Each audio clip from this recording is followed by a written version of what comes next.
Why are we here today? I think we're looking at trees. Oh, with the frog? Yeah. All right, let's look at some trees. Okay, it's really early.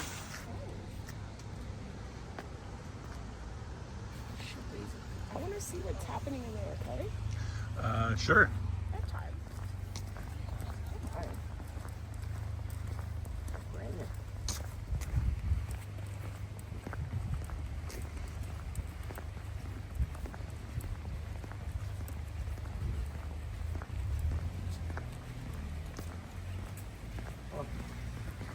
Well, I could come here. I could hang out here. Hi. This is what you do when you run out of space. You stack them on top of each other. But this is the VIP section. Yeah, I think that's the motorcade. Yeah. Oh, it's an inn. There's an inn.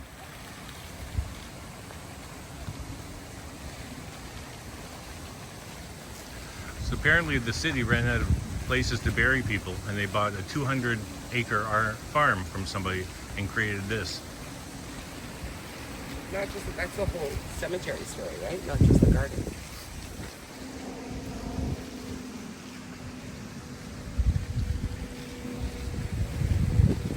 All right, let's go.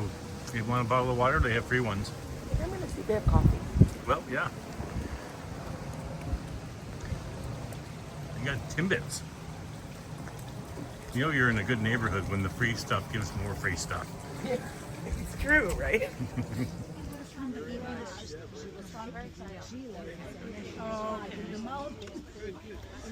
There's a fine selection of donuts.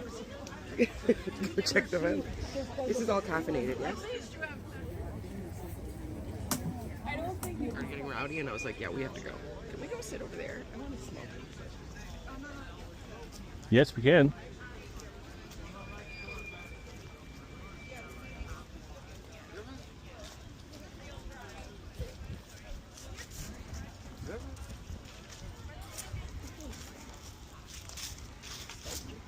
Don't step on people.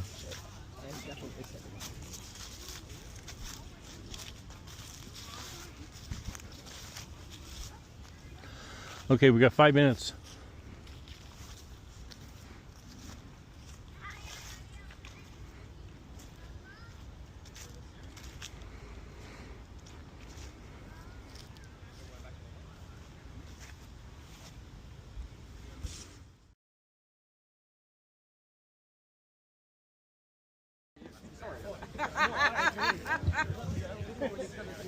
Hi everyone, good morning. I'm just letting you know we're going to get started in just a few minutes. We're going to let a few people come in, so we'll be on our way in just 2 or 3 minutes. Please help yourself. There's coffee and donuts and water up here. Thanks so much for being here.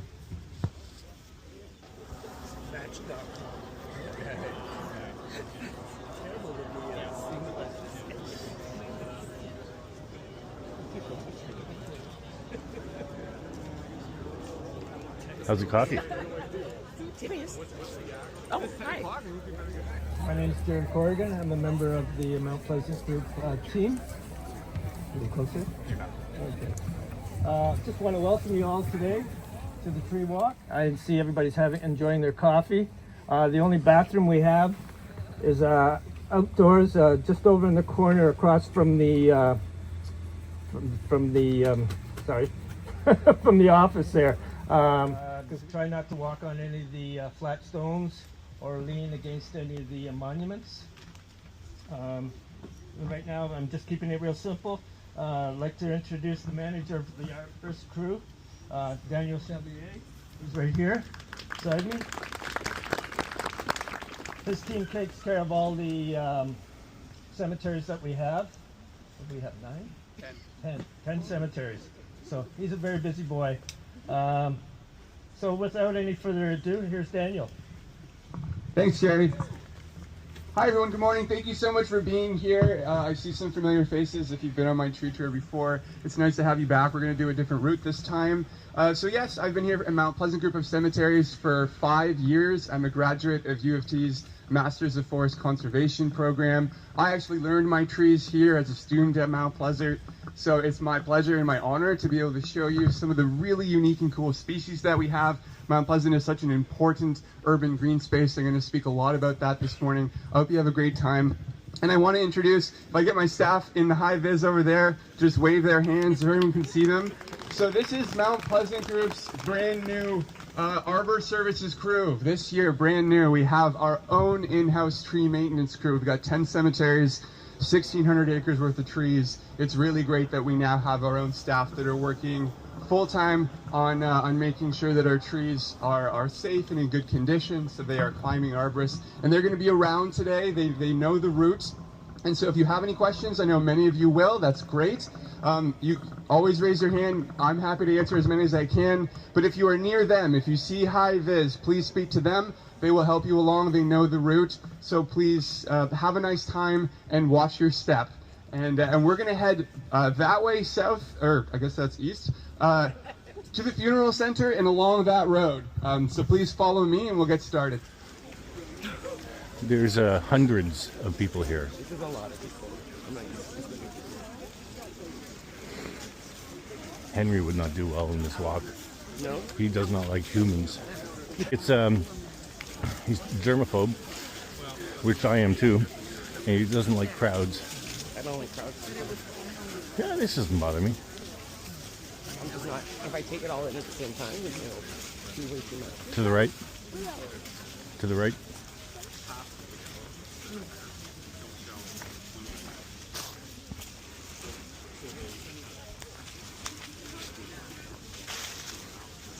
One makes it up here.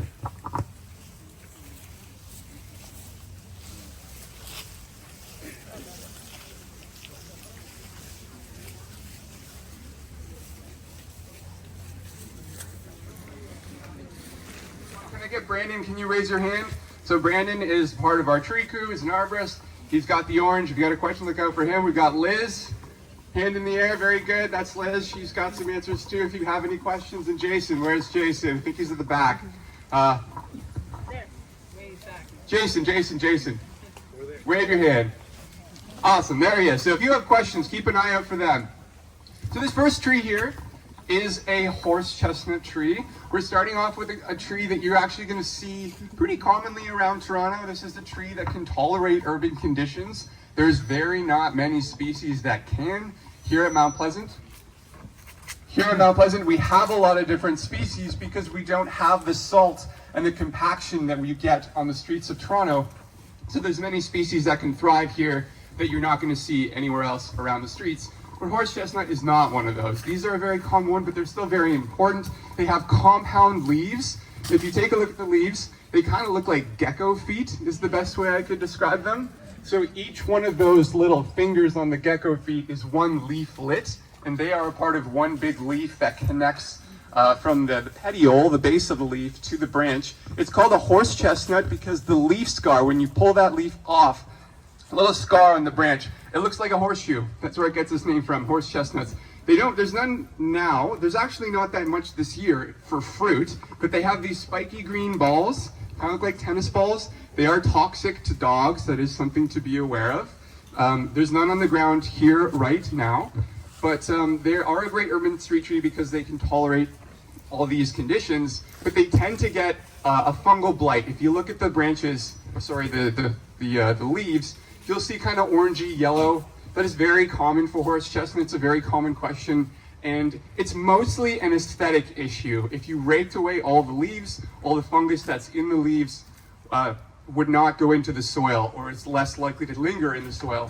So that's one way in which we can manage it. So this tree would be they grow really fast when they're young, and then they reach a certain age and they slow way down. So this tree is about 85, 90 years old. Here on the east side of Mount Pleasant, trees are younger. The ones on the west side have a lot more, they were here before a lot of the cemetery, and so the ones here are more recent, but we still have a great collection. And we do have some trees that I'm going to show you that were here before the cemetery even was established. So moving forward, please keep an eye out. We're looking for pink and orange flagging tape on the trunks. I know last year it was kind of like, go that direction. So hopefully this year you can see the next tree There's a tree over there with pink tape. I've tried to keep all the trees kind of close together so it's not difficult, we don't get lost.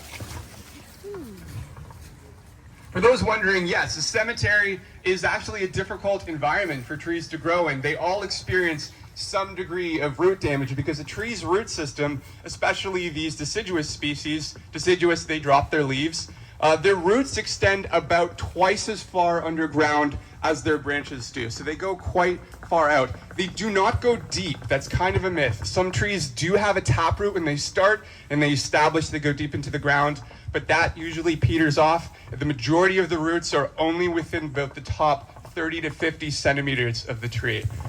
So that's relevant when it comes to construction in a tree, being next to a tree. This is a tulip tree. This is a tree that is native to Canada. It's native to the Carolinian forest region. That's the forest region that's very south of here, down by Windsor. Very unique looking leaves. They kind of look like a goblet.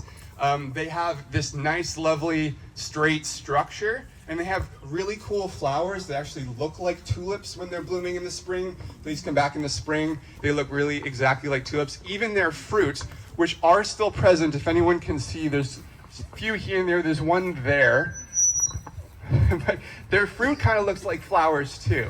So this is a very cool looking tree. I really like them. They seem to be doing well in urban environments. And in the context of climate change, Carolinian species are important to be prioritizing. As the climate warms up, our growing zones are going to be shifting. We're already seeing it. So we know that this is a species in the coming hundreds of years is going to thrive in this part of Ontario. So it's a great species to be planted. I plant them wherever I can. Lovely species. Tulip tree. They're also called tulip poplar.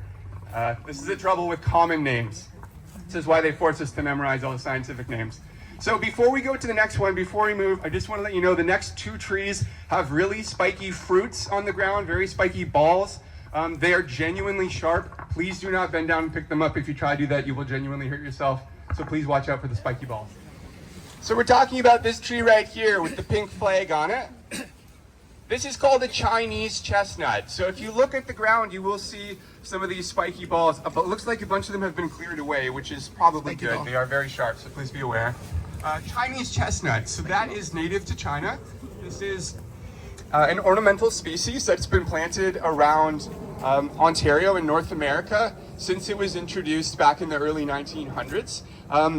At that time, in Canada, we had a lot of American chestnuts. These are our native chestnuts, you know, chestnuts roasting on an open fire. That was a very iconic Canadian species, and unfortunately, when we introduced the non-native species of chestnut, it brought with it a fungal blight that completely decimated millions of our trees back in the early 1900s. And at one time, American chestnut was one of our most prolific trees. So that is unfortunate. It sort of highlights what happens when humans do globalization, when you move something that's evolved on the other side of the world and you bring it to a completely different context. Sometimes they outcompete their native species. But they are an important tree here, certainly in our collection. Why is it important that we have a diverse collection? Because having a diverse collection means that we're resilient. We don't know what future diseases and pests are coming in the future, so we don't put all of our eggs in one basket. We've seen this with ash, we've seen this with elm trees, Dutch elm disease, emerald ash borer. I'm going to be talking about those further on.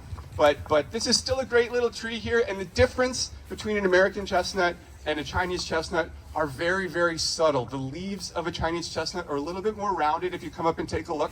And the big reveal is that if you look to, I guess that's your left, there's another tree over there with a pink tape around it. So that actually is one of the very, very few, less than a couple thousand in all of Ontario, American chestnuts left. So we're very glad to have one on our property. So that's the one over there by Brandon. So that is our native American chestnut. I wish I had a little bit more history on these exact individuals. I do not know exactly when they were planted. I suspect they've been here for they were probably planted around the same time. Actually, I think this one was a little bit earlier. We have a really great American chestnut species over in section 7 on the west side, but there's literally only a few thousand in the province. And why is that? How are they here and nowhere else? Well, they got lucky. This individual right there, it got lucky. There's no natural known resistance to this fungal disease. That's why it killed so many of them. There is work afoot in laboratories to create varieties that are resistant to this fungus, and there's an attempt to kind of renaturalize them throughout Ontario. So we'll hope that that goes well. But as the time stands here in Mount Pleasant, we have 2 American chestnuts. One of those is there, and they're very much the crown jewel of our collection. So the next tree we're going to talk about is actually behind.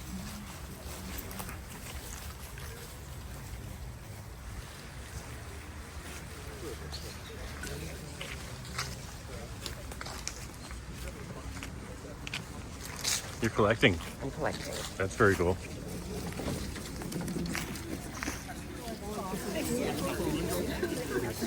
Exactly like a cherry, like a Japanese flowering cherry. All of our favorite cherry blossoms over on the west side by Yonge Street that everybody likes. They look very similar, but they are not the same. They have these bark stripes. You can see, just like cherries, these are called lenticels. So not all species have this. If you come up and take a look, you can see the lines that are all throughout the bark. And lenticels, what they do is they allow for gas exchange. There's still gas that still needs to get into the tree through the bark, oxygen, carbon dioxide, water vapors. So it's not a bad thing when you see these little kind of stipules and dots that go all the way down the tree. It's a very common question I get. Again, they look very similar to cherries, but cherry species have these extra floral nectaries, these little tiny dots that you'll see that stick out at the base of a leaf. And that's only cherries, and we don't see that on this birch. This is a native species. They are native to Ontario, only little pockets around Ontario. So it's a species, again, that we don't see too much of around here. There's not very many around Toronto that I've seen, but we have this one and a few others around Mount Pleasant. It is a really nice tree, certainly as an ornamental species. And while I'm here, I want to point out these shrubs behind me. These are called dwarf Alberta spruces. These are very, very common around cemeteries. People often plant them next to headstones because they don't get very big. They're this nice little conical shape, right? They got this kind of funny texture to them. Dwarf Alberta spruces. I'm telling you this now, it's going to be relevant later. We're going to see they do something. This is a species that doesn't exist normally in nature. This is all a mutation. And I'm going to show you more about that when we see another one further along. So just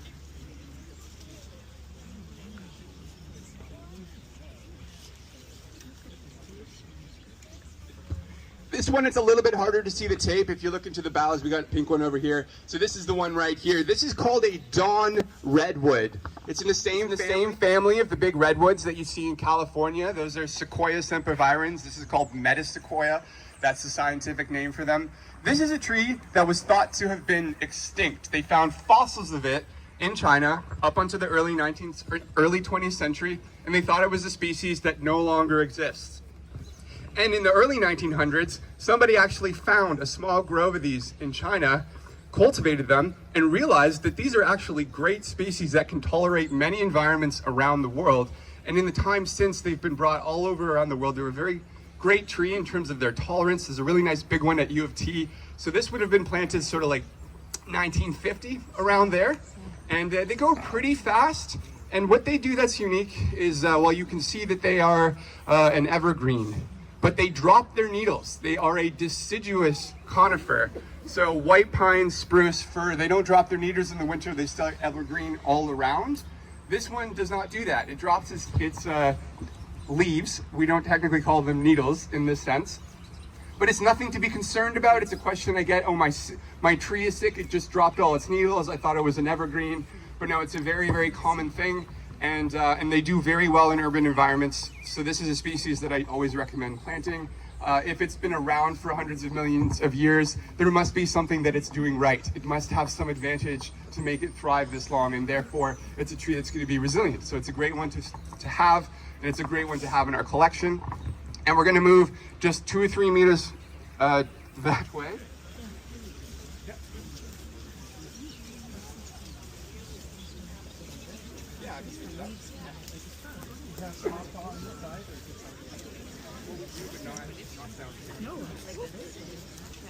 Yeah. Yeah. And he's videotaping, so I'll know what's happening. Oh, good idea. I didn't bring my notebook. So I just had a question about number of species here at Mount Pleasant. How many species? Just had a question about number of species here at Mount Pleasant. How many species of trees do we have at Mount Pleasant? So we have about 225 species and cultivars of trees around Mount Pleasant. So that's a whole lot of diversity. And that's just trees. That's not even shrubs. Don't talk to an arborist about shrubs. We don't know much about shrubs. And I want to talk a little bit about this tree here. So this is a European ash tree. It's called a golden European ash tree. Called a golden variety because you can see this cultivar has yellow, nice fall yellow foliage. Now this tree, if you're looking at it, I would understand if you thought maybe it's not doing so hot. There's a lot of epicormic growth going on. We call those suckers. So see all those things shooting out from all the branches. That's a reaction to stress. So this is not what we want to see. When you see these little suckers, you can cut them off, but it's a tree trying, you know, it's just all that energy. It wants to get a little bit more photosynthesis done. I spoke a little bit earlier about the emerald ash borer. I'm sure many of you are familiar with this invasive pest that's found its way into North America. So this is a very aggressive beetle that burrows into the bark and eats the cambium, the vascular system of a tree. Of an ash tree specifically, just the genus of ash, and it will kill them. And ash were a great species to plant in urban environments. They could tolerate compaction and salt. We planted them everywhere. I grew up in Brampton, and the trees of ash trees just lined the boulevards there. Then of course, this came along, and we've lost so many of them. Certainly an example of why we need diversity, why we don't put all of our eggs in one basket. But there is something we can do a little bit to help slow the progression of this disease. And if you have a chance to come up and take a look, if you look at the base of this trunk, you'll see tiny little rubber things that are stuck into the tree. So those are injection holes. So once a year, all of our ash tree across Mount Pleasant, all the ones that are healthy enough to endure it, we inject systemic insecticide. So that goes directly into the vascular system of a tree. The tree kind of drinks it up. We do it on a hot, sunny day in July. And it's a federally approved insecticide. Ash trees are wind pollinated. They're not insect pollinated, so there's no issues of it cascading into the ecosystem. It is approved. Neem oil is the active ingredient. If anyone has plants, house plants, neem oil is a fairly common anti-pest substance that you can put on it. So it's just straight to the vascular system, neem oil. Now we have to do it once a year. So that will kill the beetle when it's boring on the inside. So we do this preventatively, but you can still see that, you know, the beetle's likely still around. And I've been here 5 years, and each year we've been injecting less ash trees because the decline continues to happen. Ash borers are voracious, so unfortunately, we will not be planting ash trees ever again until something changes. There are some species, such as European, that seem to be a little bit more tolerant to it, but all of our native green and whites, they're just absolutely devastated by this disease. And that said, the fact that we've injected it, this tree has been around for at least a decade past its life expectancy because of that. And so it is still worth it to inject into these trees where we can. And it's something that you can do, municipalities do all the time. So just because these things are happening, there are things that we can do to sort of protect our valuable trees.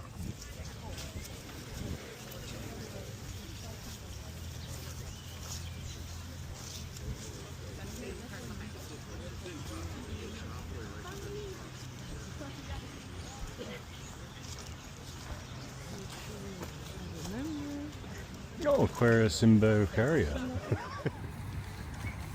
So we're talking about this big tree right here. This is called a shingle oak tree. When you think of, well, typically when you think of native oak species, you think of red oak and white oak. Some of you might be familiar with the way an oak leaf looks. It kind of has those little points that stick out of it. If you look at the leaves of this shingle oak tree, they look nothing like other oaks, but they are an oak. If you look at the bark, very similar. We're going to be seeing some other oaks along the way. And they have a bunch of clusters of buds at the tips of their branches. So that's very telltale for an oak tree. So even though trees sometimes don't look like other trees in the same genus, they are still very much in the same genus.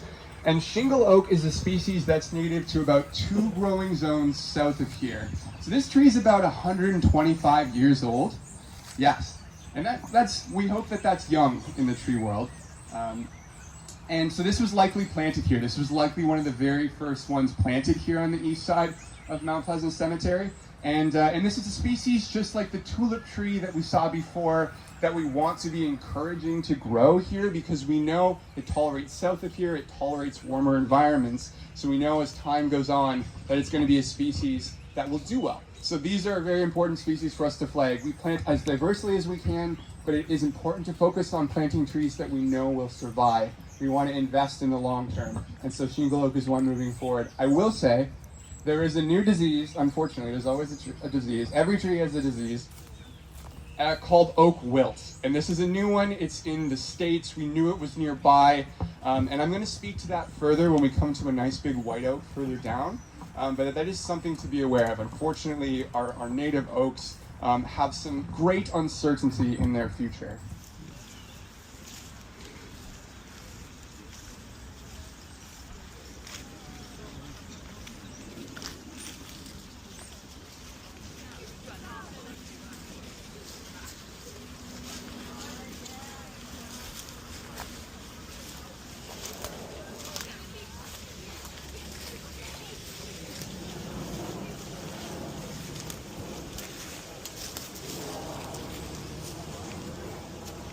So we're talking about this tree right here. I'll just let a few more folks settle in.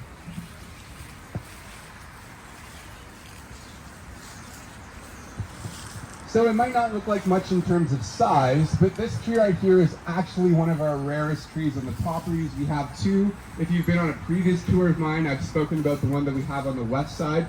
This is a persimmon tree. So this is a very, yes, right? Ooh, ah. And if you look, the crew and I were trying really hard to spot the fruit. There is kind of a small one. There's not many you can see right now. The squirrels and birds have likely gotten to them. But these small little peach-looking fruits, you can make jam out of them. Very cool species.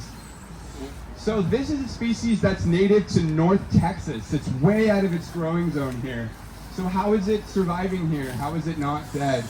And that's because of the microclimate that happens here at Mount Pleasant. We have all these other big trees around it that are shielding it and protecting it. They're keeping the temperatures a little more regulated. So if you put it in your backyard, certainly if you tried to plant this in an open field somewhere here in Toronto, it just would not survive. So this is the beauty of having an arboretum. This is the beauty of having all these big trees, because they do so much for the understory as well. This conversation comes a lot in the question of trees in cities. You know, if we're taking down a big tree, couldn't we just replant it with 5 more? What's the big deal? Well, the difference is that the benefits that we as humans derive from trees come from a function of leaf surface area. So all the nice things that trees do for us, take pollutants out of the air, all of that is because of the amount of leaves that they have. So smaller trees do not benefit us the way that bigger trees. It's exponentially different. So that's why it's important that we have big trees in Toronto, not just take them all down and plant new ones. Because when we plant the new ones, those ones have challenges that the big ones didn't face. Compaction and salt are such a common thing in cities. So these are a very difficult environment for trees to grow in. So it's very important to have big green spaces like this where our trees can grow and thrive without the threat of urban issues. So again, this is a persimmon tree, very blocky bark, and certainly one of our crown jewels in our collection. So we are going to go and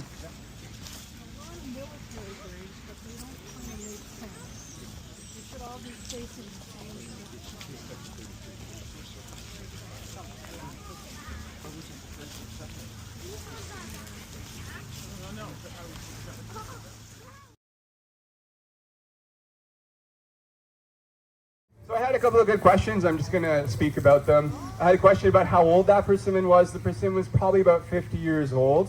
So we have done our best historically at Mount Pleasant to source trees from way outside of our growing zone. It is harder now than ever before to get these exotic species, because nowadays you can't even take a banana over the border, right? So it's difficult. We do have some, there's a nursery that's based out of Oregon that will ship to Canada, but the trouble is that those trees have spent 8 to 10 years of their lives in Oregon. We ship them and they have to deal with a Canadian winter, and the mortality rate is really quite high. So it is difficult to get these really, really exotic ones here. but that would have been intentionally planted by our staff. I don't have the records, unfortunately, but I suspect about 40 or 50 years ago. I believe historically they kind of went through and did different waves of planting. So there's going to be trees in here that are about 40, 50 years old, some that are about 125. So that's how I believe the history of this cemetery came around, this part of the cemetery. I also had a question about the city and municipal restrictions and what their opinions are on trees and the species that we're allowed to plant. So to start by answering that, yes, there are tree protection bylaws in Toronto, and we do adhere to them. If we have to take a tree out that's over 30 centimeters at breast height, that's measuring around the trunk, then that is regulated by the city's bylaw.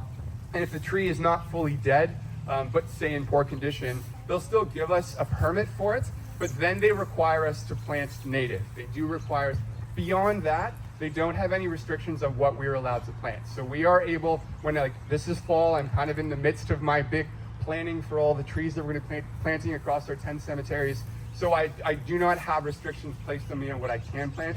But again, what do I want to plant? I want to plant trees that are going to survive, and I want to plant trees that are diverse. So that's what informs our planting decisions moving forward. So that was a good question I had earlier. This big one right here, this is a black locust tree, black locust. Very big tree, compound leaves. The little small leaflets that you see, that's just the leaflets. They're attached to a leaf, and the leaf extends further back, so a compound leaf versus an oak leaf or a maple leaf that are simple leaves, simple versus compound. So black locust tree, they are native to the south of here. They're very common in the States. They are technically invasive. They're an invasive species. They grow really fast. So this tree is probably only about 90 years old, give or take.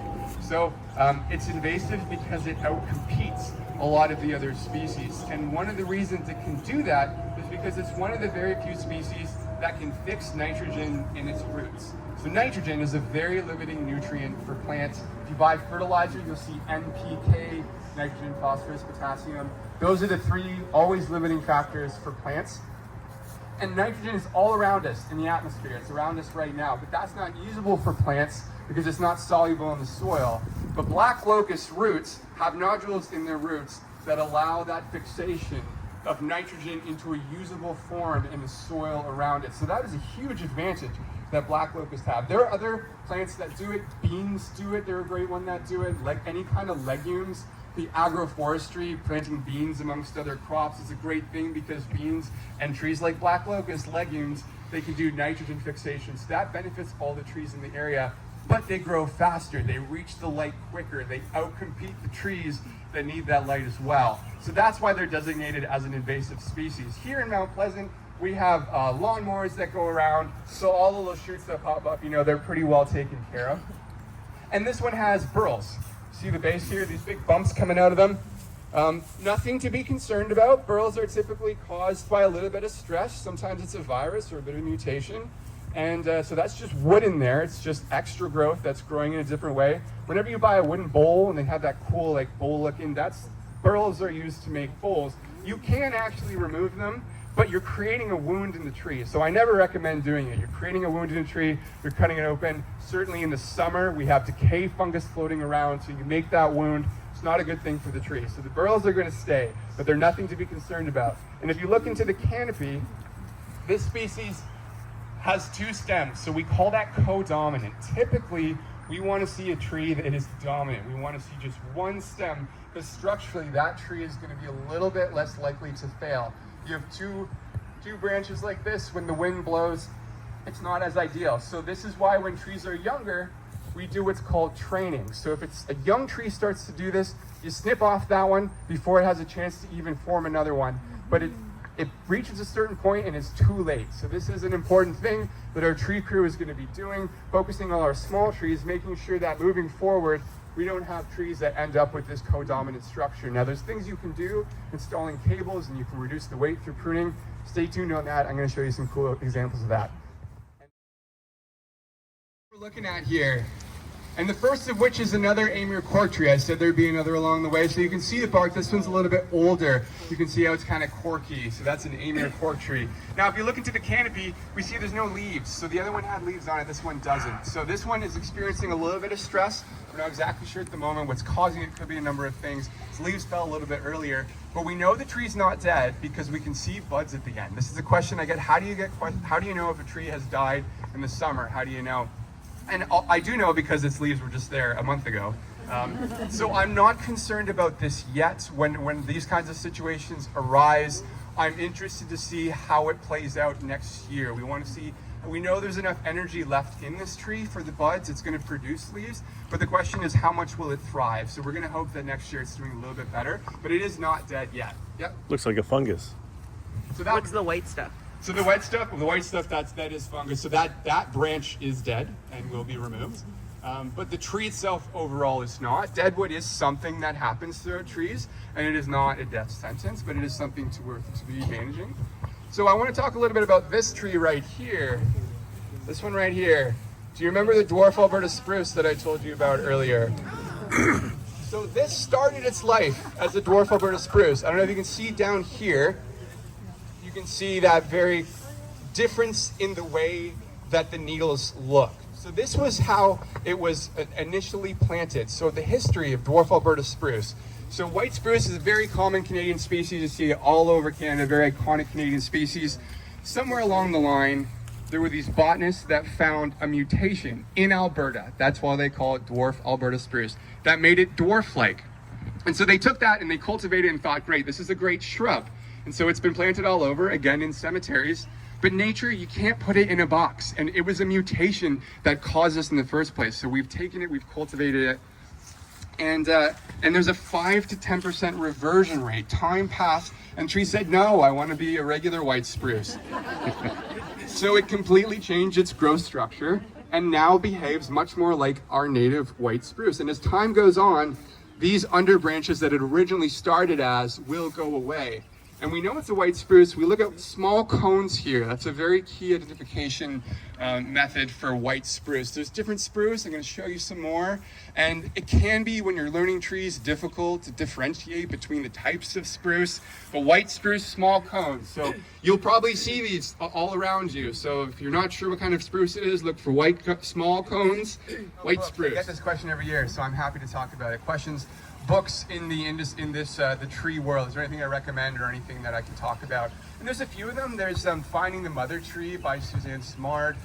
There's also The Hidden Life of Trees and The Power of Trees by Peter Wallenberg. These are great books that talk about the connectedness about trees. And another one I'm reading right now is called The Light Eaters. It's about plant intelligence. It's about a topic that's, is kind of new. And these stories, these books that I talked about, they sort of highlight one major thing, which is that we still have a lot to learn about plants. A mentor of mine once said to me that we know nothing about trees, and that might be a weird thing to think about in this world where Amazon can deliver whatever we want to our door the next day. There's a lot of things about plants and trees that we are still learning, and so it's a fun journey to be on, and I do think we're all heading in the right direction of understanding the importance of trees. You're all here today, right? This is a good thing. So, this is a black walnut. This is our native black walnut. This is a tree that you will find in many forests in Ontario. This individual here would be about 125 years old. So this is a really great one. This would be a lot of money in the lumber industry. Very nice straight bark, so our trunk. So we're happy to have it here in Mount Pleasant, where it gets to exist, hopefully, for another 125 years. If all goes well, it's in very good shape. So black walnuts, very important Canadian tree. Indigenous peoples used to plant them along trails. It would be essentially like going to the supermarket. You were going out on the trail and you'd get the nuts. Their nuts were a very important source of protein for Indigenous people's diets. So a very iconic Canadian tree. And they do something much like the black locust does, but kind of reversed. They actually inhibit the growth of other trees, whereas black locust nitrogen fixation, black walnuts do something called allelopathy. So they inject chemicals into the ground around it that impede the germination of other plants. So you'll often say, why is nothing growing underneath a black walnut? I don't recommend planting a black walnut in your backyard if you have a nice garden underneath, or you want to have a nice garden underneath, because that's just what they do, and it is something that they evolved. And there's other species that do it, buckthorn, and it's certainly not a catch-all. We can see other things that can tolerate it. It's not like, oh, nothing grows under black walnuts. But it's a very interesting evolutionary tactic that they use to make sure that they are going to survive, right? Trees are pretty cool, right? Their fruit, they look like they're not any right now, but they kind of look like tennis balls, big green tennis balls. They're heavy. I don't recommend parking under one of these. So we're gonna head next into this. So this is one of my favorite little spots around Mount Pleasant. I call it the Parliament of Trees. It looks like they're gathered here, you know, sort of like we're in some kind of meeting room. And to me, it highlights, you know, the patience that's required for trees like this. When these were all planted, it wouldn't have felt like much. 90 years passed, and now we have this amazing room of trees around us. So we saw white spruce earlier. We saw their small cones. We do have one white spruce here. One of these, the younger one, is a white spruce. If you look up, you can see the smaller cones. But the majority of these spruce around us here, these are Norway spruce. So they look very similar, I know. But again, you look to the cones. So if you are somewhere around, there's plenty of them around, bigger cones, longer cones. That's how you know these are Norway spruce. And also, if you look at them, you look in the boughs and their branches, they're a little bit droopy. They kind of look like they're hanging down a little bit more. That is very iconic or very classic for Norway spruce. And when I was in school, one of my professors taught us it's kind of a good way to remember it's just a sad Norwegian that's in Canada. You know, it's just hanging down. You have to use all these little techniques. There's a lot of species out there. We have to find ways to remember them. We also, back here, closing out the circle, we have two really big silver maples. So those are our native soft maples. You can see that their trunks are bigger than the spruce, but they were planted at about the same time, and that shows that they are a faster growing species. So that's a very iconic Canadian species. They turn more of the yellows in the fall than our red maples, which tends to turn red. I really like this place. I feel like they're having a meeting.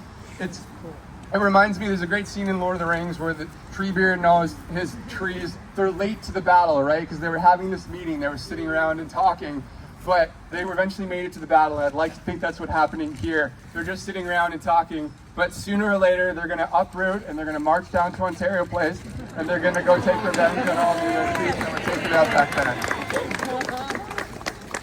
So we're gonna head in that direction. There's a smaller tree with pink tape around the middle. So first I'll draw your attention to the dwarf Alberta spruce that's starting to revert. Do you see it? Yeah. So the literature says 5 to 10% reversion rate. We have a lot of dwarf Alberta spruce around the property. I think it's higher than that. I think it's more about 20%.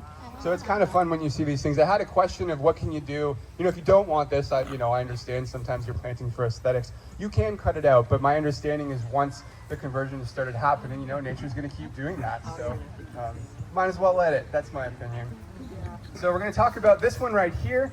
This is a European larch tree. This is not our native one, but they look very similar. This is another deciduous conifer. So you can see its needles. Some might think it looks dead, but that is normal. This time of year, they drop their needles. That's very common. And so their needles are small, and they're in bunches of 12 to 20, and that's the difference between our native larch, which we don't have any around in this area. If you look back there, we have some Japanese larch.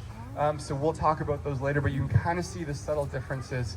Anything in this genus tends to look pretty similar, but the number of leaves in their bundles, that's always a good way to help differentiate between different species. It's the same for pine. Yes, I had a question.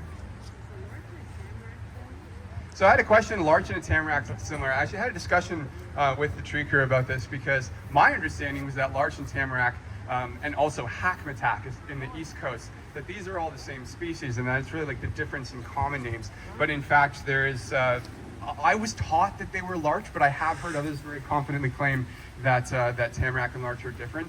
But what I do know is, and this is the importance of learning the scientific name, because we know that this is Larix decidua, whereas our native is Larix laricinus. So when in doubt with common names, this is why I know it's nerdy, but you really got to learn the Latin names. Yeah.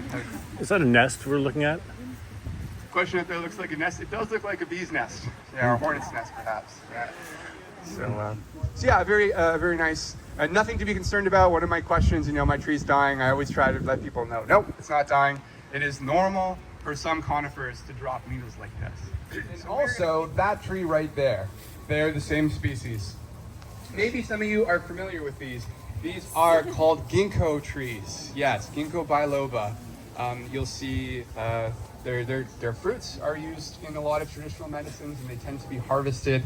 Ginkgos are a very unique tree for a number of reasons. First of all, they are a fossil of a species. They've been around for hundreds of millions of years, Cool. and they tolerate all kinds of environments. They tolerate salt and compaction, very, very, very few pests and diseases. They really are, from a tree healthcare standpoint, one of the absolute best species. The trouble, unfortunately, some of you might be aware, is they are dioecious. That's it. That means that there's both female versions of the tree and male versions of the tree. A lot of species, they're monoecious, and so they can reproduce themselves, and they have both male and female flowers on the same tree, and so they can make new trees just by themselves.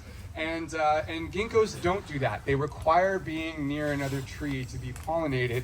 And the advantage of that is when you're making a tree just yourself. If you're a monoecious tree, you're one tree, the babies you've made are clones of you. There's no genetic diversity. But when you're a dioecious tree and you need the other tree nearby to be able to survive and make a new one, that offspring is going to be not a clone. It's going to be a new, just like it's the we're all the same species, right? But we got our different variations in our genes, and so that's the evolutionary reason why some species have dioecious versus monoecious. Now, unfortunately, the fruit that ginkgos produce are very smelly.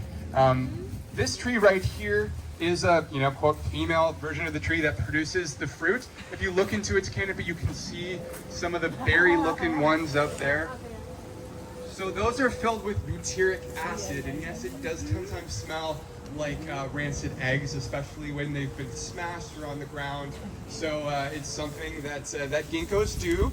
Now, when you go to the nursery, they're not going to sell you a fruit-producing one. They're going to sell you one that is a male tree. Now, in a recent discussion with my advisor, and certainly observing how all of our large ginkgo trees look on the west side, there's been no study that I'm aware of to scientifically prove this, but it does appear that past a certain age, usually about 70, 80 years old, it doesn't matter if you've planted a male or a female. Some of them are capable of reverting, just like the dwarf Alberta spruces. Nature can't be put into a box in that way and will do what it wants.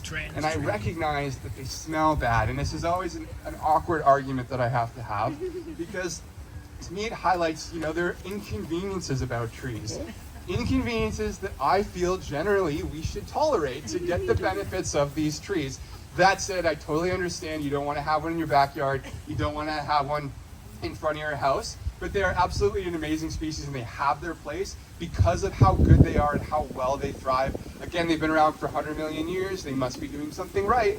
So that's a reason why I love to plant these. I've got a ginkgo tattoo. They're one of the my favorite things in the world. They are slow growing. They grow very slow. I've heard that as an argument used against them, to say we want tree, you planted this this one here is probably about 65 years old, maybe 70, and the one behind it's probably about 90. So they are slower growing trees compared to other ones that we just like in that parliament of trees back there. Those were all about the same age, but you can see the difference in size.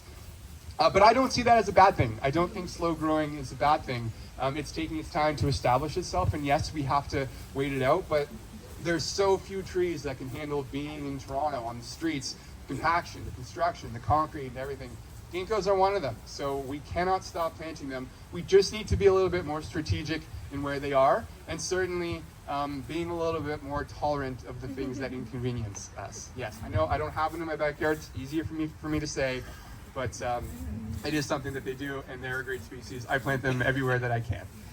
So we're going to have...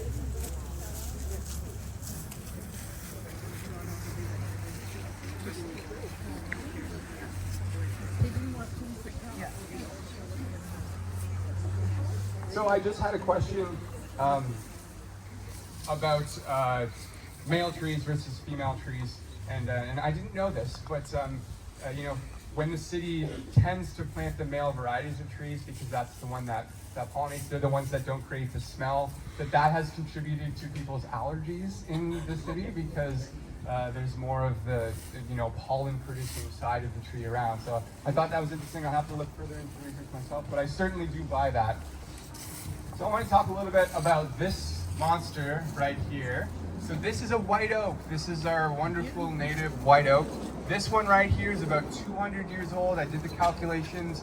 It's about 205 to be exact.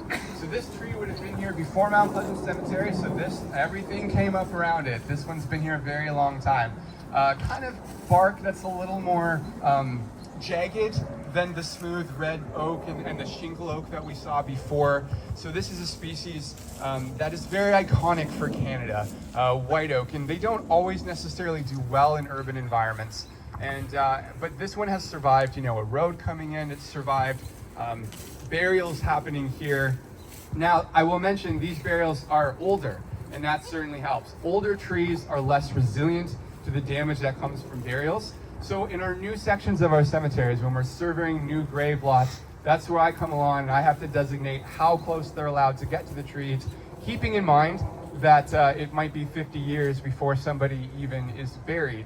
But it does highlight sort of the challenges of managing both an arboretum and a cemetery, because there are two kind of different ways to manage land. But we do the best that we can, and I think our trees speak for themselves when you see how big they are. But it is something that we have to take into consideration, knowing that they're all going to be experiencing root damage. And thankfully, this one is doing quite well. There are some dead branches here and there, but otherwise doing quite healthy. So this is when I'm going to talk about oak wilt. This is this unfortunate new fungal disease that has made its way into Canada. We knew it was in the US, we knew it was in Michigan, and we knew it was a matter of time until it was going to cross the border into Canada. And so last year they found one in Niagara Falls. They also found it up in Clearwater, which is near Barrie. Hasn't been found yet in Toronto, but I think if history tells us anything, it's only a matter of time until it does get here. So that's quite unfortunate. It's a fungal disease, and it's moved by bark beetles. So the beetles themselves, they'll be burrowing in the tree. They get that fungus on them and they fly to the next one. They're also traveling through root grafts. So if one tree has it, any of the trees in the surrounding area are possible to get it through the root grafts, because, as I said, the roots extend twice as long. So they go way back there. This tree's roots are all under us right now. And so that's the way it can be spread, unfortunately. And so the current best practice is that we are not pruning trees in the summer. We're not pruning when the fungus can be active. Oak trees, from now on, we're only pruning them in the winter. And that's generally best practices for all species, but now especially oak trees. And if you do prune them, we now put a sealant over them. It's kind of a black paint. That's something that has been considered not best practice for a number of years now, for a few decades. We used to wound paint all the time. We don't do that anymore. Oak is the only exception, because it does provide a little bit of extra resistance against this disease. So beetles don't fly that far. So how is it making its way all the way from Michigan to here? Us, we are the reasons. Humans are the issues, as always, yes. Moving firewood, that's number one. So nothing wrong with camping, nothing wrong with taking firewood, but please buy it where you burn it, or burn it where you buy it, or chop it, or whatever, because that seems to be the number one issue of moving. If we have some logs with the fungus and somebody takes that to drive 5 hours north, this is how our disease gets spread. So please be mindful moving forward. There's also injections, much like the ash injections that we did earlier. They're fungicide, not insecticide, because we're trying to kill a fungus. The beetle itself doesn't harm the tree, it's the fungus.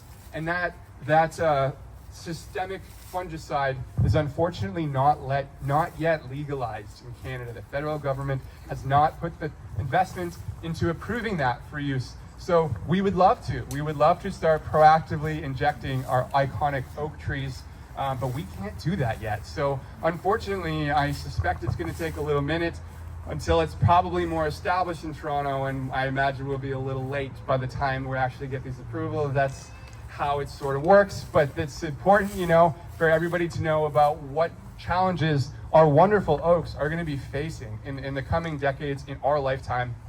And unfortunately, for that reason, it's a species that I don't plant anymore. It's currently on hiatus from my planting list. It's not worth it at the moment to invest in something that we don't know how it's going to survive in the coming years. But that said, you know, we can be optimistic, and as soon as that federal approval comes, we will be proactively injecting all of our wonderful white oaks And the question is that we don't really know how bad it's going to be. It's possible it might not be as aggressive, and it seems to attack the white oak family a lot worse than the red oak family. So bur oak, white oak, things like that, those are the ones that are going to be affected the most, whereas our red oak and our black oak and our pin oaks, all those ones might have a better road ahead. I had a question I saw. Just answered it. Thank Oh, perfect, great. Okay, if you want to turn around, we're going to go. Okay. Some of you may be familiar with the Norway Maple. This one, people have a lot of things to say about a Norway Maple. Not native, they are from Europe, of course. And if you go into the ravine system in Toronto, you will find lots of these because they have become invasive. They are very good at tolerating shade. They're very good at out-competing other species. And unfortunately, they've really taken a foothold in Toronto. So our ravines are really built up with them. So we do not plant Norway maples. A difference between Norway maples and our native maples, being sugar maples and red maples, is if you take a leaf off, I will allow you to take off one leaf. You cannot take off more than that. You don't want to injure the tree. But if you take one off and you squeeze the base of it, a little white liquid is going to come out. So that is very iconic for the Norway maple. They also tend, very common, to get this tar spot. You see on the leaves, some of them have these little black spots.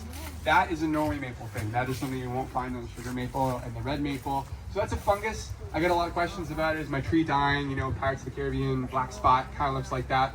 But no, it's actually an aesthetics issue. It doesn't impede the tree's ability to do photosynthesis, so it is still healthy. We actually maybe wish you would kind of slow it down a little bit.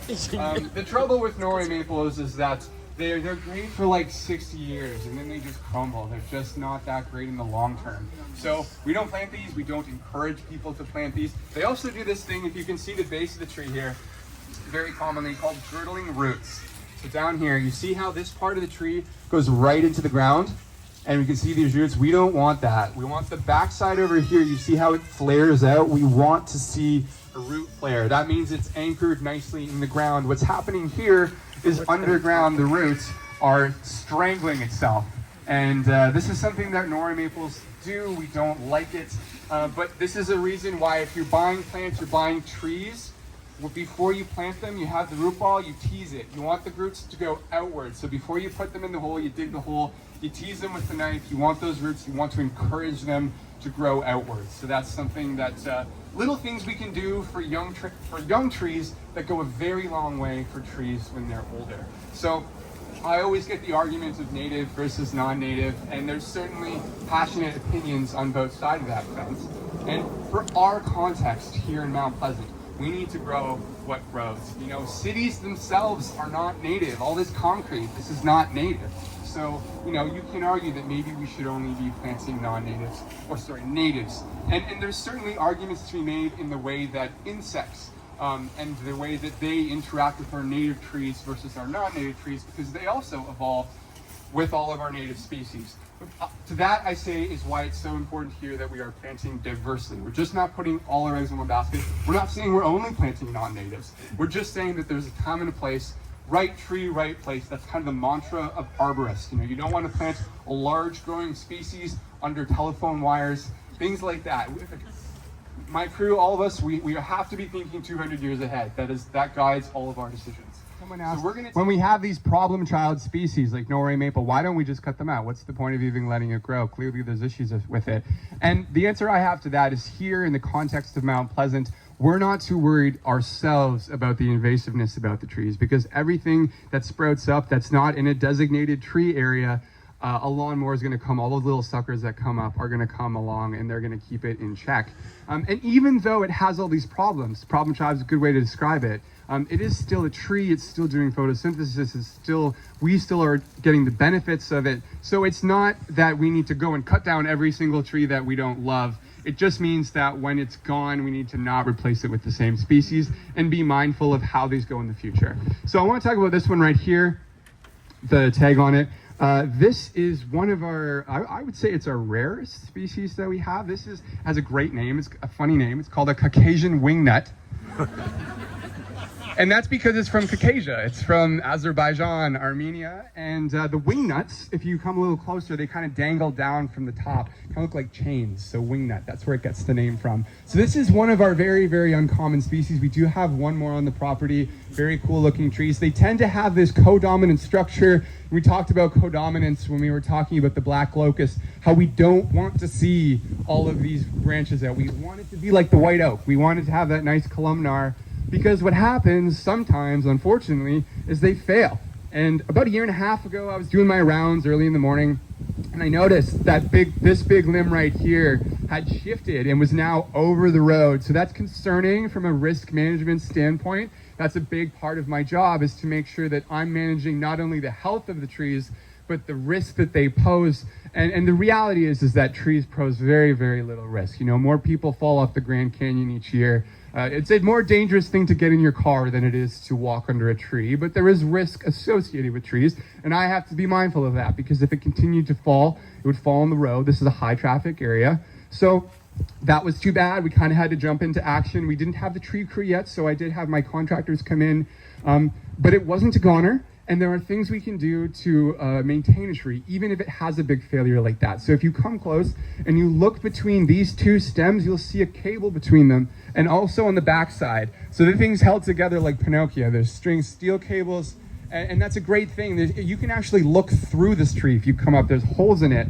But the tree is otherwise still quite vigorous. We can see the green things. The only living part of a tree is underneath the bark. That's the living, because as long as that's intact, it doesn't matter necessarily that there's decay inside, that there's holes inside. As I always look to the vigor. That's a better tale of how the tree is doing. So we knew it was worth investing in. So it took some time. We had to do what's called retrenchment pruning. So normally when you're pruning, you're cutting back to the nearest lateral. You never want to take off too much when you're pruning a tree, because if you take off too much, you're injuring its ability to do photosynthesis.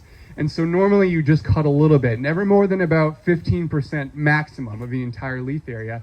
But in this scenario, we needed that weight off, because the weight at the end is what was going to cause it. So we kind of disregard the best practice, and so we cut it further back. So you kind of like a big stub that you can see coming off here and elsewhere through the canopy. The only time that we would employ that tactic is in a situation like this. We're just trying to extend the life of this tree. And the cables that are attached, they're going to stop the tree from moving in the wind. So that means it's going to be less likely to fail. And if it does ever fail again, it's not going to go boom on the road. So there are little things that we can do to make sure that even when things happen, we can keep our most important trees growing. And this really is one of our crown jewels. Yes?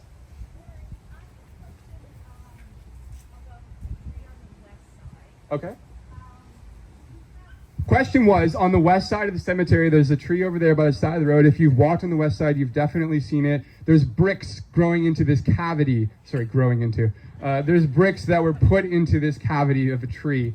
And you're right. So that used to be best practice. If there were cavities like this, they would hollow them out and they'd put cement bricks, thinking that it would help the stability of the tree. I do follow the logic, but trees know best, you know. And it, as I spoke about before, you know, we're still learning so much. We've learned that when you hollow out the cavities, it's impeding ability to conceal around the wound. You're taking out that reaction wood, and that actually makes it less stable. So actually, when you have a cavity, when you have things like that, there's actually nothing you should do. The only thing you can do is manage the other symptoms. So in this case, we can put cables in. It's a very small wound we're creating in order to install the cables. There is risk, of course, any kind of wound. There could be some decay that gets in, but it's minor. But I love that tree on the west side, and you should go see it. It's in a horse chestnut, because it's an example of, you know, trees know best. But that tree is still standing. At some point, I will likely have to take it down just from a risk perspective. It is right beside the road.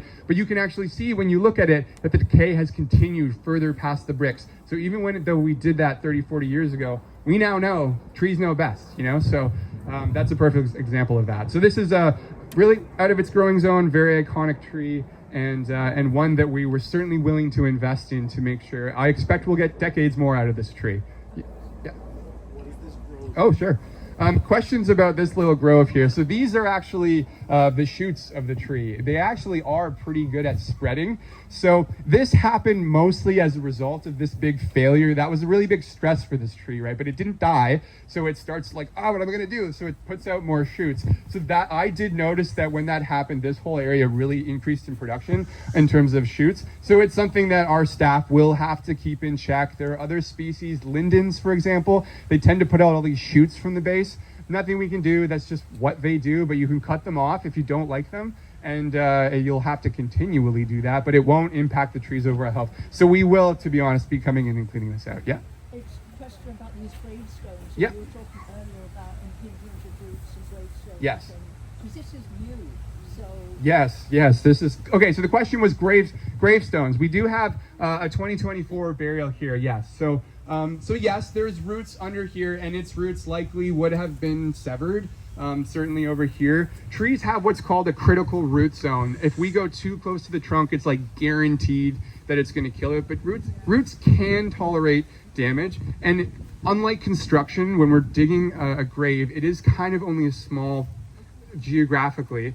And I get questions of, is the root going to burst through the coffin, you know, like, but roots don't behave like that. Most of these also have concrete between the coffin and the walls of the grave.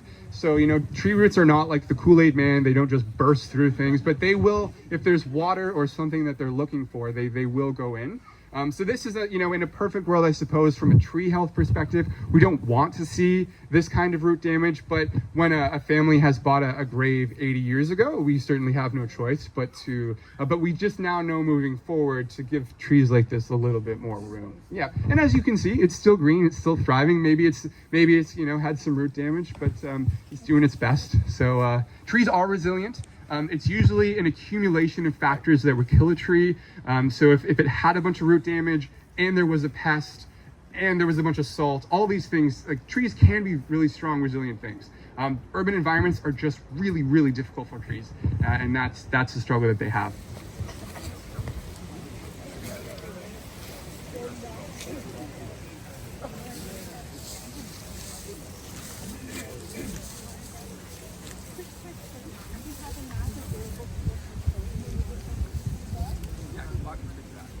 I had a quick question about maps. Do we have a map anywhere that's available for people to come and look at the tree species? So we do have our own internal inventory, and actually a bit of history about me. 10 years ago when I was in U of T's Masters of Forest Conservation program, I did the first digital tree inventory for Mount Pleasant. So we do have that, but that is internal. But we do have one, if you go to Mount Pleasant's website, we have it for a number of our sites.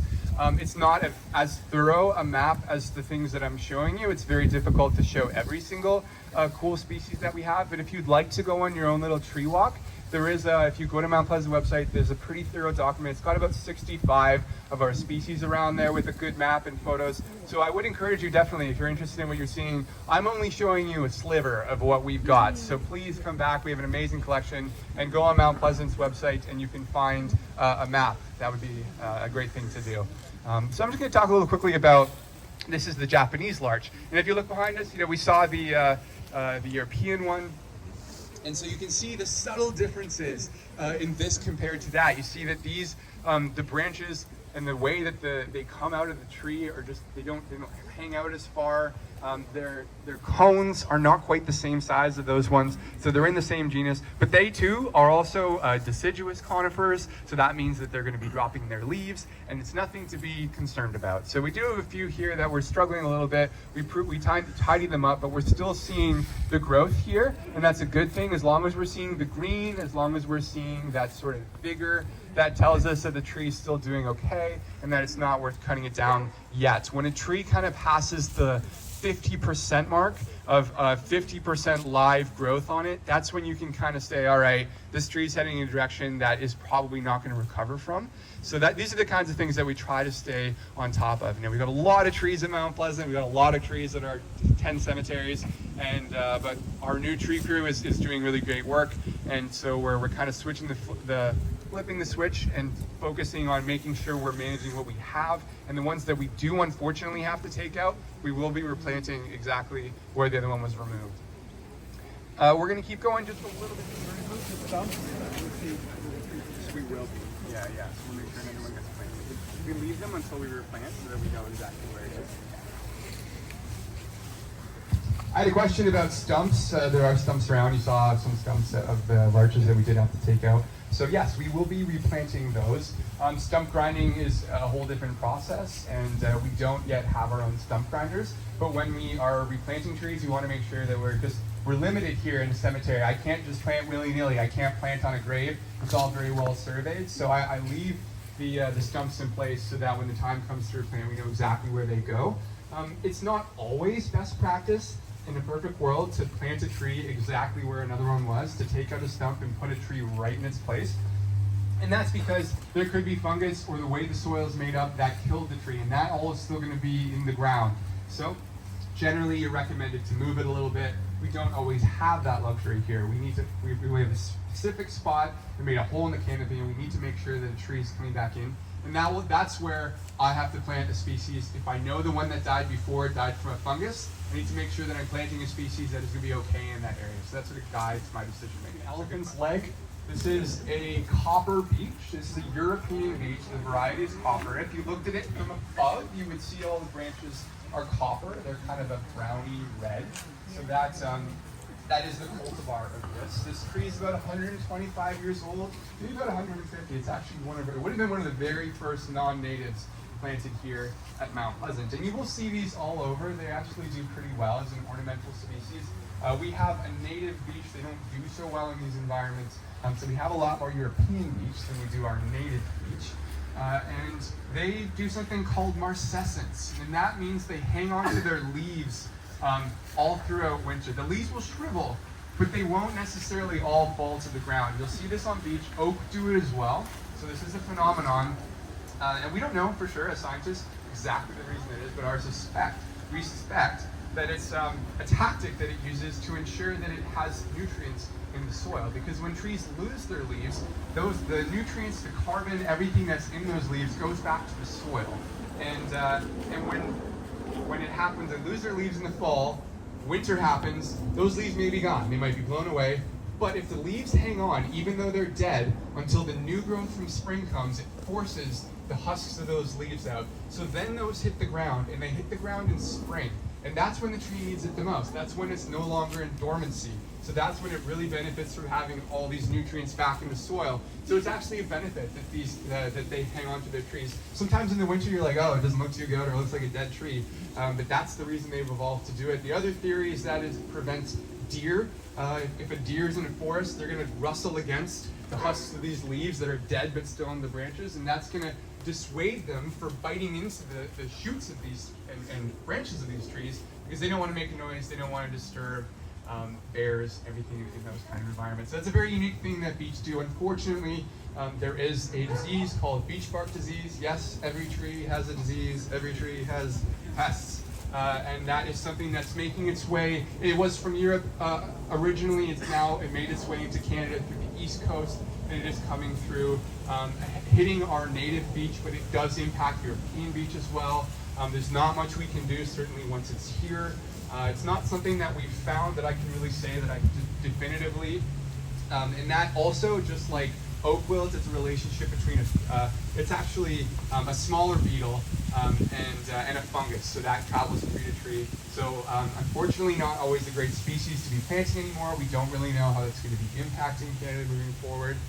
But speaking about marcescence, I do feel, since I have the microphone, if you own trees, raking leaves is something that a lot of people do, but trees actually really benefit from any leaves that you can leave. So I understand kids, pets, for whatever reason, we need to clear sidewalks, of course, understandably, but if you own any trees, if you own any spots where leaves are accumulating, it's great to leave them. There's a study that was done by the University of Maryland this year that analyzed the soil nutrient density in city environments where people truck out all their leaves versus natural growing trees that have had their leaves stay. It's about 35% more nutrients rich soils here, and certainly the carbon that's being stored is good. So not everyone can do it, totally understand, but if you have, put them in the garden, put them against the fence. If you can leave some leaves, then that's a great thing to do.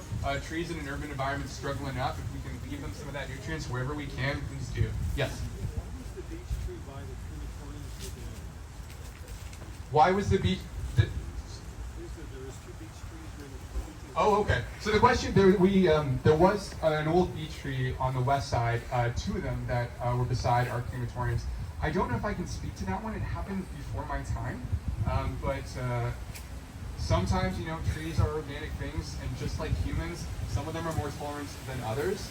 And so I don't know if I can speak to exactly why that one died. I actually don't think I was here when that happened. But yes, there are things. It could have been a response to construction damage from just historically. It could have been a number of things. It's hard for me to comment without actually knowing this. Years old. How do I know that? So trees grow at a different rate. So they have this growth factor, and we know this. We've calculated it. Well, not me, but scientists have calculated that different trees grow at different rate. So if you take the diameter of a tree, there's a calculation we can do, and then you times that by this growth factor, so it is species dependent, and that gives you a very good estimate of what it is. So I have gone around and just made sure that I was doing the calculations and telling you all accurately tree ages. So yes, you can also bore into a tree using a drill, and you can take it out. There's ways you can count the rings in that way.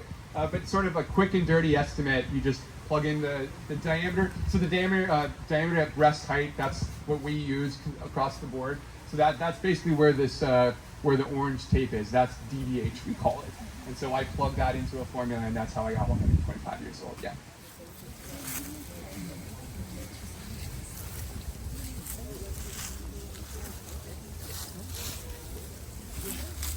So this is a small tree, this is a little tree, so I'll let people get in as close as they can. I hope you all can see. We'll just give 1 second so everyone can come in and hopefully see the small tree here.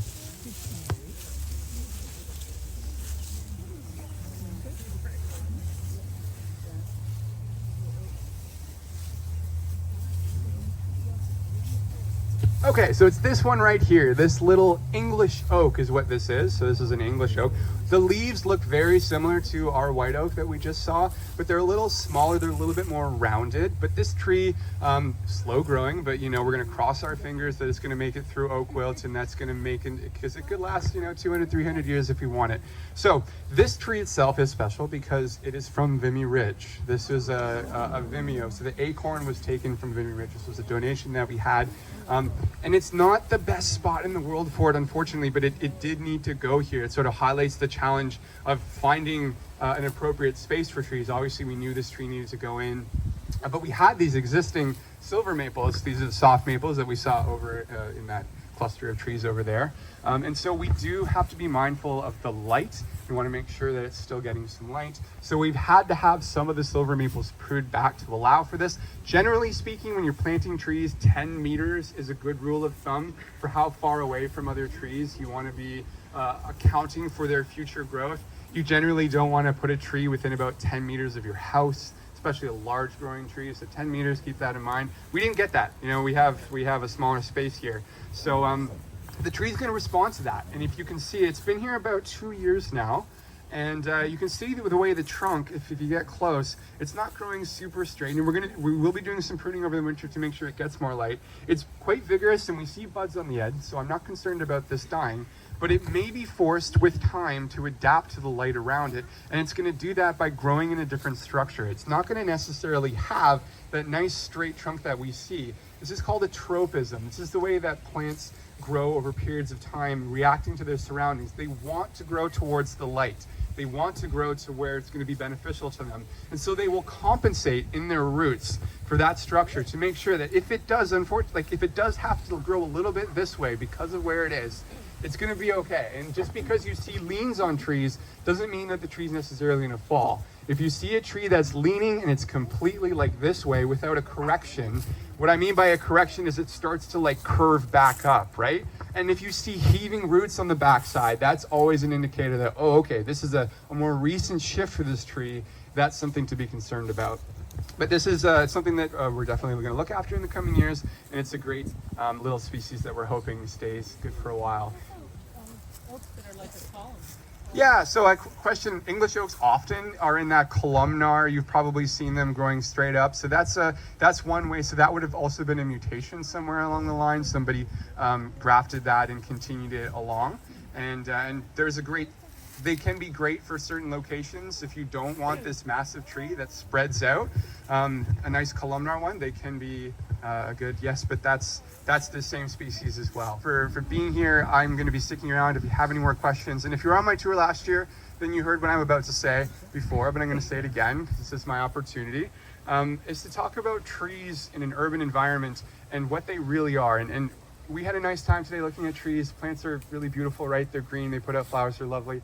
But what they actually are is critical societal infrastructure. And I'm not talking necessarily about the environmental benefits, of which there are many, reducing the urban greenhouse effect, or reducing the urban heat island effect, sequestering carbon, taking pollutants out of the atmosphere. These are lovely things that trees do for us. But when I'm talking about us societally and mental health and the importance of being around trees, it's the reason you're all here today. And it's been very well studied that we are a healthier version of ourselves when we live amongst healthy big trees, not small trees, big trees. We are a tree species. And that doesn't mean that trees don't cause us inconveniences. It doesn't mean that sometimes, they get in the way, but very much we should be tolerating those. And we should be tolerating those, and we should be investing in our trees. And if you have trees, if you know someone who owns trees, I would encourage you, please, to invest in them. If you see construction workers in Toronto violating tree protection zones, please let the city know, and do it not for the trees. Don't invest in it for the trees. Don't do all of that, but do it for yourselves. We are all better versions of ourselves. We're amongst trees. When we live amongst trees, houseplants, we're better people. So, good stewards of the trees, they're doing it for who? Themselves, right? That's the takeaway from this. So we're gonna head back in that direction. I'm happy if anyone has more questions to talk about, but I hope you learned something, and I hope you've seen how important these trees are at Mount Pleasant. And we're doing our best to make sure that we have them growing for the next 200 years. We've got a lot of work to do. You did see some dead stuff around. Certainly things need to be done, but we're going to get to it. And we're optimistic that all these species are going to be around for a while. So thank you so much. And again, heading back that way will take you the way we came in. So thank you.